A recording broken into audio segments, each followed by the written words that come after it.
All right, the next part of our talk tonight, I'll be continuing with Paul, and then I'm going to merge this eventually into Yaakov and Kepha's death, the Antichrist, the strong delusion, and Paul. This is what really excites me. What I'm about to tell you, you may have never heard before.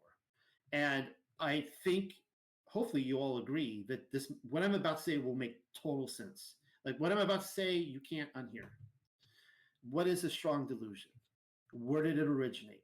Well, Paul gives us hints, and I'm going to put it out. So many of the Paul fanboys out there notice that I made no mention of 2 Thessalonians earlier, particularly when detailing Paul's various passages which anticipate the glorious appearing.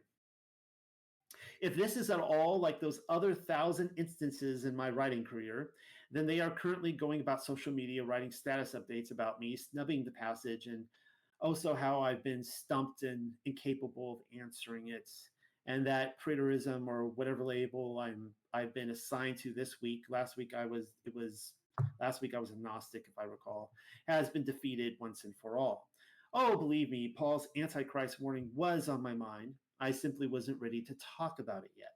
There was still too much else to cover, and I'm talking about the total paper that I'm writing. This comes much later in the paper. If you will recall the presentation I gave like a year ago, or actually over a year ago by this point, there were the 7 kings of Rome needing tended to, as well as the 7 Caesars. And then the lopped off head of the Leviathan entered the conversation. The thing that especially needed conveyed is the paradigm shift between Julius Octavian and the other 3 of the first 5 heads to the Flavians, who were the last 2, all due to the suicide of Nero, which has all the markings of a staged performance. My position is that it was faked. It was a hoax. He didn't really die at that time. And I will actually be talking about that next time. I think 2 weeks from now, when we get back together on this, I'll be talking about how the multiple texts that I found that talk about how Nero actually returned 500 years later. Those same sentiments were likewise conveyed by the left to right-hand swap between the first and second beast. The idea was to convey all of these various pinions and cogwheels, maybe even include some of the other working gears that make up the industrious beast machine while we're at it, before finally commenting upon the Paul passage, which we're about to. And so you see, I wasn't delaying anything. I was simply biding my time, waiting upon the right moment to strike.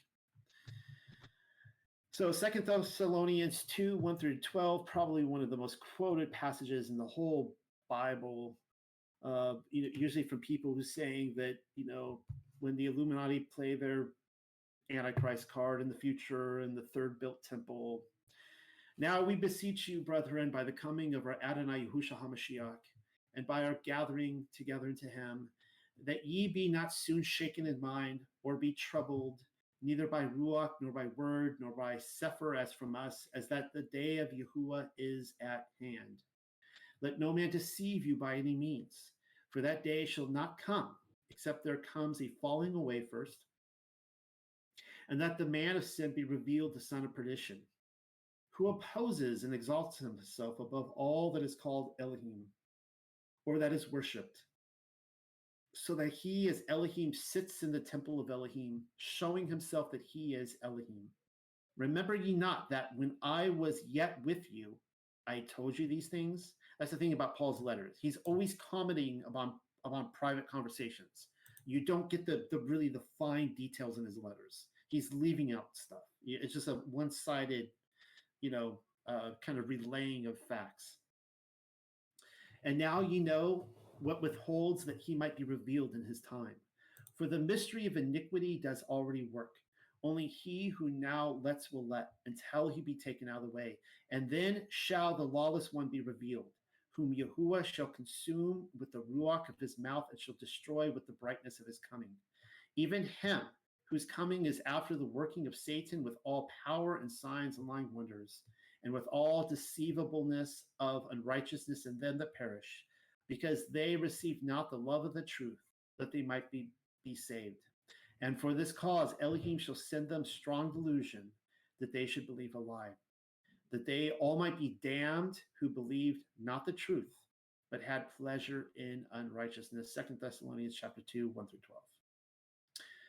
The Antichrist was Nero, but then again, he was Vespasian. And while we're at it, he was Titus as well. I just dropped 3 names. Do you see my dilemma? I put these things off for a reason. First and foremost, the biggest tip-off that the lawless one was expected to arrive in their generation comes to us in verse 5. Paul had already given them the gory details in person. This was simply a recap of a conversation which we are not a part of, and an abstract one at that. He wasn't willing to relay all those facts again in an open letter which might be apprehended by the authorities. Paul was simply reminding them again to be patient and wait for the events which he and probably numerous others had spoken of in private circles to unfold. What I'm saying is I think his announcement here was something that probably all the apostles, Yaakov and Kepha and Andrew or Andri, and just Taom and so on, all going forth. They're all kind of telling people, look, these events are going to unfold. It's going to happen. Yahushua's coming for us, but there's a few things that need to happen, and we're going to watch these events unfold. I don't think Paul was the only guy going around saying this. What really bursts my buttons is the sheer level of entitlement today. The first century church was experiencing unprecedented persecution. If the atoning sacrifice and resurrection of Yahushua HaMashiach informed them of anything, it's that they could wait with faithful endurance until he fulfilled the remainder of his campaign promises. It was all supposed to go down with their generation. Meanwhile, the modern reader has the audacity to claim that they were all being told of what they could expect to befall us rather than them 2,000 years later, the fig tree generation. Now, you can see here a little clipping from Wikipedia.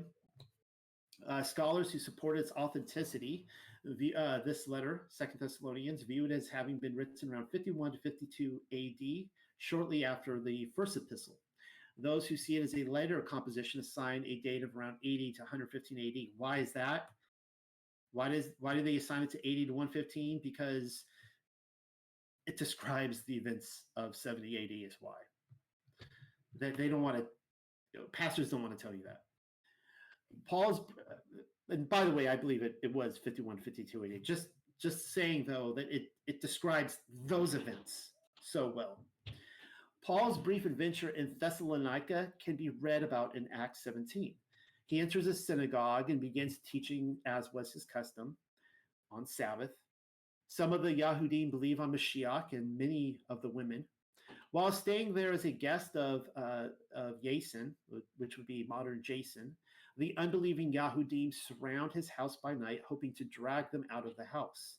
The short of it is that the brethren send Paul and Silas away to Berea, wherein he immediately entered a synagogue on Sabbath, and from there to Athens, where more synagogues await on Sabbath.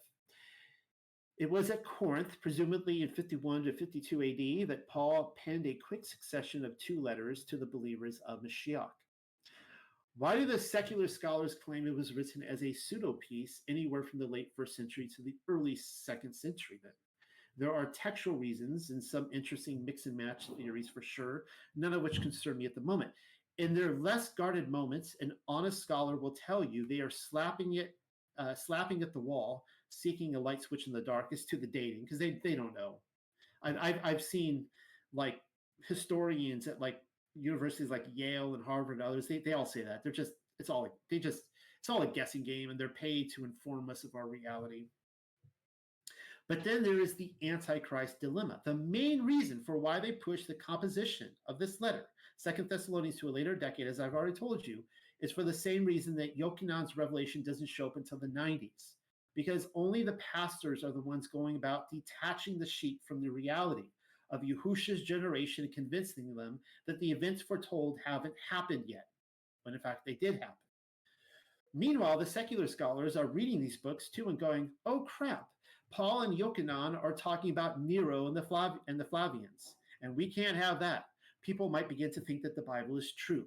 Best to move its composition to a later decade so as to make their predictions more of an afterthought. the interesting part about the 52 AD date is that Nero became emperor and pharaoh of Egypt in 54 AD, 2 years later at the age of 16. The non-preterists loved to write articles about how Paul was warning about him, Nero, in his letter, hoping to convince the preterists that he was indeed the Antichrist they're looking for, only to turn around and take a wrecking ball to the entire thing, claiming he couldn't possibly be the culprit because he is never once recorded as having entered the temple in Jerusalem. So there's no record of Nero going into the temple and saying, I'm God. He never does that. And that's what Paul says, that that's the requirements of the Antichrist. Well, this much is true. It isn't him.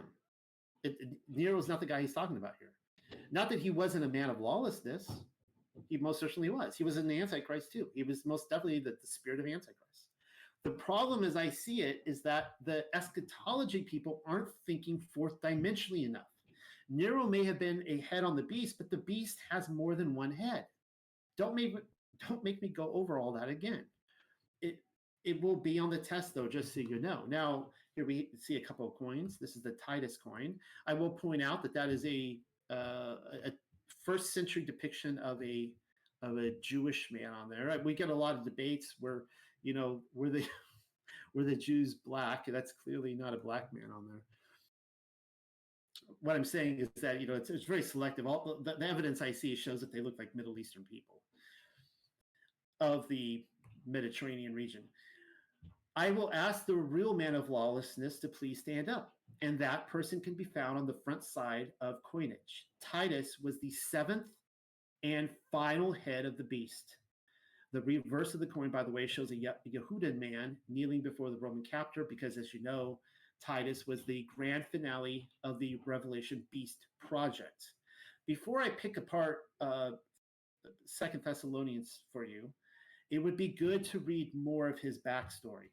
That's something else that I purposely left out when talking about the Flavians. I knew there was more to the tale, but made the decision to withhold it for this present hour. Before even getting into that, though, there is one other review matter which I think you will appreciate. So what is this from? This comes from, 1 Maccabees.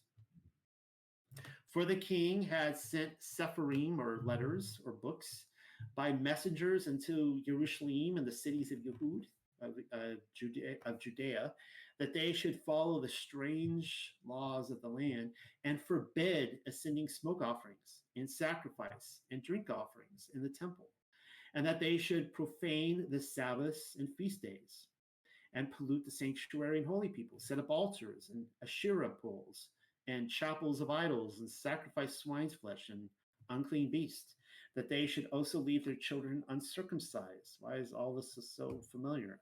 And make their souls abominable with all manner of uncleanness and profanation, to the end they might forget, wait for it, to the end result, that they might forget the Torah and change all the ordinances.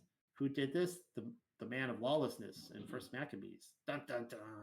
Assuming you're reading my doctoral thesis in order and your memory is at least as good as mine, or better than, you will recall that we've been over this passage already in this section dealing with Christianity and Satanism's mutual love for pork belly with apples and watercress. So I've gone over this with this group before, and elsewhere in the same paper, you will see where I talk about the vision of the animals coming down on the sheep. That it was not, Yahuwah is not telling Kepha or Peter that he can have, pork ribs, a McRib sandwich, a Cobb salad. He's not telling him that. The vision was not about animals. Kepha identifies 3 times, 3 separate occasions, what the vision is about. He even goes to Yaakov in Jerusalem and tells him, for clarity purposes, that it's not about eating unclean animals. It's about associating the people. And then the pastor turns it around and says, no. Kepha was wrong. We're not going to listen to how he interprets his own vision. We're going to say you can go to McDonald's and have a McRib. Of course, if these people are feeling especially feisty, a cherry gravy on top of their pork belly with apple and watercress. reading that in advance rather than skipping around is finally about to pay off. The vision of the animals on the sheet. Though the biggest payoff of all is getting you to shun the carnitas in favor of a clean, less abominable Mexican food option like beef tacos. The king in First Maccabees was Antiochus IV, and as you can tell, the order of the day was the abomination of desolation spoken about in Daniel 12:11 and Yahushua HaMashiach in Matthew 24:15, as well as hordes of eschatology students have talked about this event. The ultimate purpose was to do away with the Torah of Yahuwah. It's the little details. And so we see here in Daniel 12:11, and from the time of the removal, the daily lifting up, and the giving of the abomination of desolation, there shall be 1,290 days. Then we see Yahushua's talking about a famous chapter, Matthew 24. When ye therefore shall see the abomination of desolation spoken of by Daniel the prophet stand in the holy place, whoso reads, let him understand. Then let them which be in Yahud flee into the mountains. Let him which is on the housetop not come down to take anything out of the house. Neither let him which is in the field return back to take his clothes. Meaning that when the Antichrist, when he goes into the temple and he creates the abomination of desolation, when that happens, like the destruction of Jerusalem is coming so quickly that just get out now. Just get out of there. Don't stick around. It's not going to end well. Without getting back into the brunt of my Olivet Discourse commentary again, which is found elsewhere in this paper, I once enjoyed Johnny Cash as much as the next man, but if we're dealing with the reality of his story, Matthew 24 came knocking on the door a long time ago. It's a good song, though. There is the ye again. Yahushua is indirectly telling us that they would see the abomination of desolation spoken of by Daniel. That person revealed himself in Titus, not Nero, but Titus, utilizing Antiochus IV as his role model. He actually really looked up to Antiochus IV. Yosef ben Matithyahu, that would be Josephus, even lays the case out for us. He just lays it out there. He rolls the red carpet out, and it's for the paparazzi, and we refuse to listen to what he said. He tells us precisely how and when it happens, down to the very gate where he entered, though very seemed to care to listen. And this is what Josephus says in Wars of the Jews, of Wars of the Yahudim 661. And now the Romans, upon the flight of the seditious into the city, and upon the burning of the holy house itself, and of all the buildings round about it, the holy house will be the temple that he burns. So he's saying leading right up to the burning, right? Because Yahushua said, when he declares himself God, get out while you can, right? So Josephus is telling you right up to this moment, they brought their ensigns to the temple. The temple hasn't been burnt yet, and set them over against its eastern gate. And there did they offer sacrifices to them, which, just like we read in First Maccabees, the abomination of desolation. They throw have a little luau out there, throw a pig on the barbecue. And there did they make Titus imperator with the greatest acclamations of joy. And now all the soldiers had such vast quantities of the spoils, which they had gotten by plunder. They're plundering the city. So get out. Don't go back for anything, because that's about to be plundered. Just get out. And of course, if you don't go back for your coat, there's less to be plundered, right? Less to take from you. That in Syria, a pound weight of gold was sold for half its former value. All right. Originally, imperator was a title conferred upon a victorious general, which is what Titus was. But then after the reign of Tiberius, the imperator title was only granted to the emperor himself. It's why I stated earlier that Vespasian and Titus were two simultaneous emperors reigning in partnership together, father and son team, or a regular father and son duo. Try not to overlook the profound fact that he was declared imperator at the temple of all places. I mean, at the temple of all places, guys. I mean, how obvious as it have to be. He is declared emperor at the temple. I mean, had the title been conferred onto me, imperator, I might choose my favorite pasta joint for the crowning, maybe my local corner pub, the sort of place where everybody knows my name. But the temple in Jerusalem, of all places, give me a break. Now, the Zionist-based eschatology fanboys love to leave that scene from the movie on the cutting room floor. But then there is also the matter of the ensigns. The Roman legions collected a diverse assortment of ensigns for their marching drills, and guess what they were used for? Take a moment to think about it. While you do, it will also be up to you to differentiate between the Messianic ensign and the Roman ones. I don't always make it easy, do I? Well, you'll have to try your best. Here's a hint. I'm only seeing one tav in the batch, and that's just the thing about ensigns. Their purpose was one of devotion and loyalty, but also of worship. That would explain why the Romans offered sacrifices to them. The fact that they made Titus imperator or emperor of Rome as part of their ceremony is an even clearer indication of the ensign's purpose. Why do I get the feeling that the sacrifice was, say, oh, I don't know, a pig or some other unclean animal? It may have been even been a hula skirt luau for all I know. Everyone, and not just the imperator, was getting laid among the pit. All right, so going back to 2 Thessalonians 2:7, this is what we read.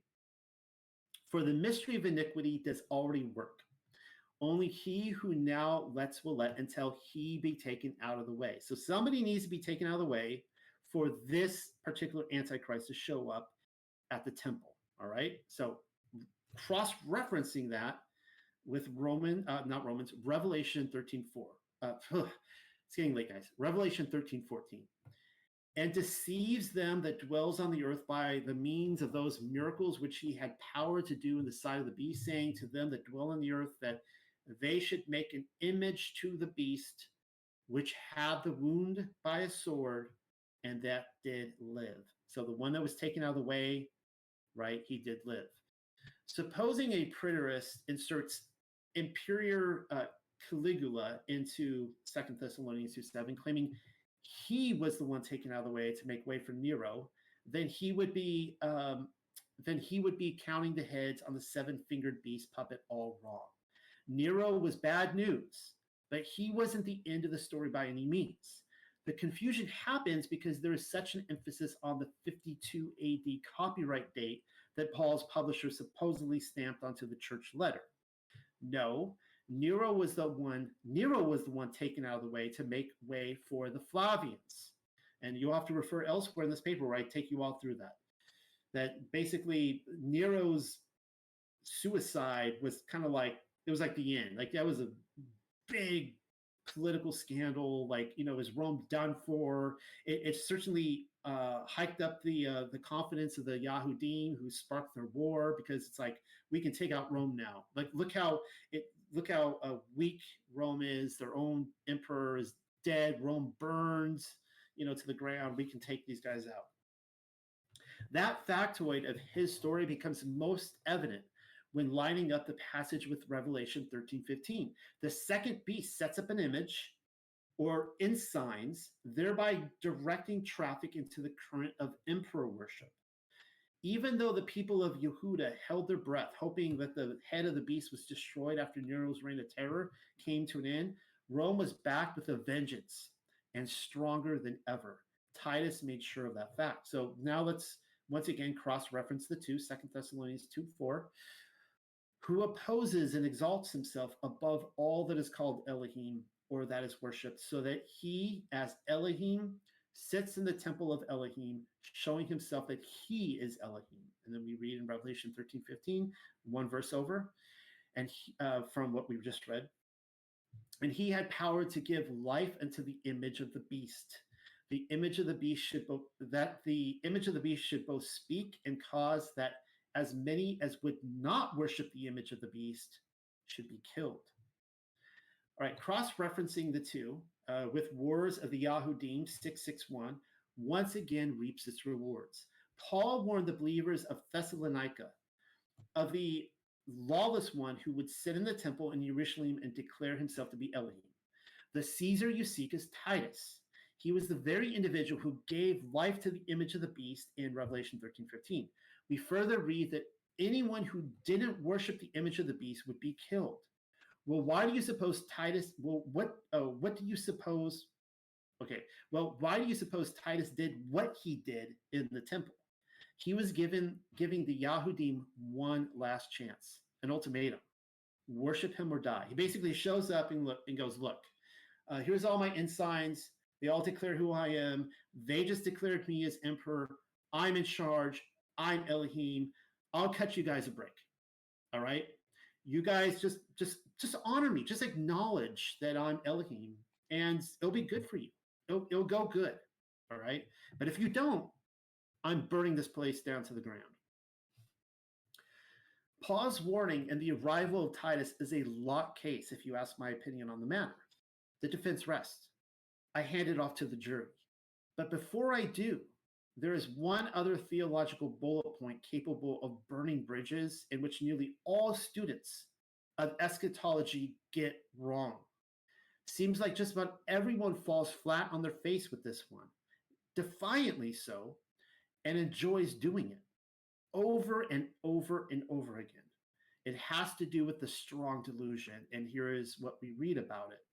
And for this cause, for what cause? For Titus declaring himself to be Elohim and the burning down the temple. And for this cause, Elohim shall send them strong delusion, that they should believe a truth, no, a lie, that they all might be damned who believe not the truth. What is the truth? The truth is the Torah, but had pleasure in unrighteousness, which is disobeying the Torah. I present for you what appears to be the greatest reason as to why our Christian controllers are so hell-bent on detaching us from the fulfillment of prophecy in 70 AD. Connecting those dots will in turn begin to connect others, mainly this one. That this cause being spoken of directs us to the abomination of desolation as well as the burning of the temple. We know the purpose for doing so in Maccabees, first Maccabees was, and I quote, to the end that they might forget the Torah and change all the ordinances, which is what has happened in Christianity. Well, that's precisely what happened on the second go-around. It was a resounding success. The Christians of the late great planet Earth advertised the destruction of the temple as a joy to the world moment, in so much that it is proof of the Torah being done away with. Wrong.